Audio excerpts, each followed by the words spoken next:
Hello, my name is Andy Terrace, and I shouldn't be alive. Oh, I say okay. I really shouldn't be alive.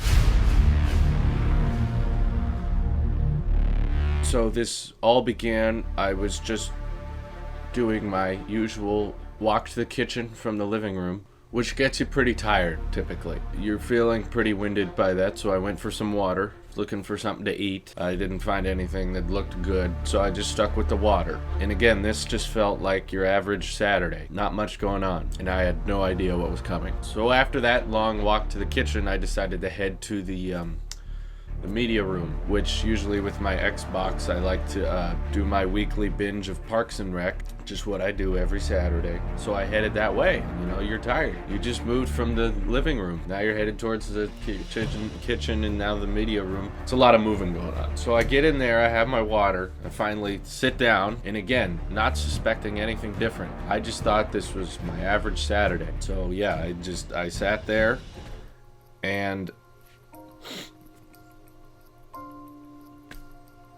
I started looking for the controller for the Xbox, because that's how you like turn it on, and that's how you get to Netflix, and then you select Parks and Rec and you start watching it, and you sit there and watch it. It's great. But I couldn't find the controller. I was looking everywhere and I didn't see it, which is weird because it's always just right on the footstool, and I didn't see it. I didn't know what to do. I started looking around the room and I saw it on the ground, probably likely 8 feet away. It was on the other side of the room. That's the bottom line. Just bringing back some memories. To reach it was essentially impossible. To be able to, stick my arm out that far and get it. So I was sitting there just trying to comprehend what I was going to do. You don't think it'll happen to you, but then it does.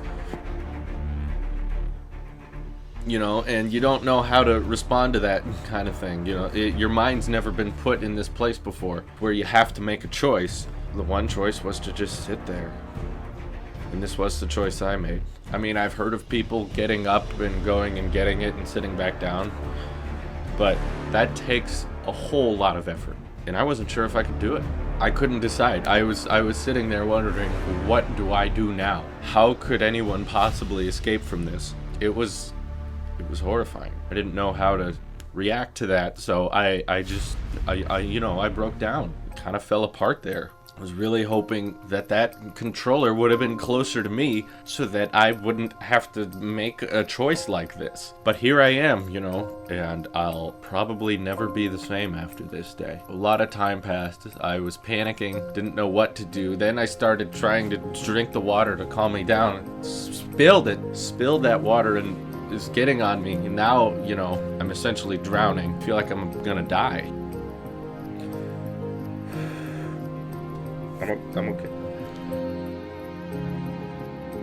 Luckily, an angel saved me. So what happened was my friend, a very good friend of mine, was in the house at the time. Ross walked in and asked what I was doing, and I told him what I was going through and how I was oppressed and I couldn't survive and I didn't know what to do. And he walked over, picked up the controller, and handed it to me. It's one of the happiest moments of my life. It was just overwhelmed with joy that I got to stay in the chair. And I didn't have to make that choice.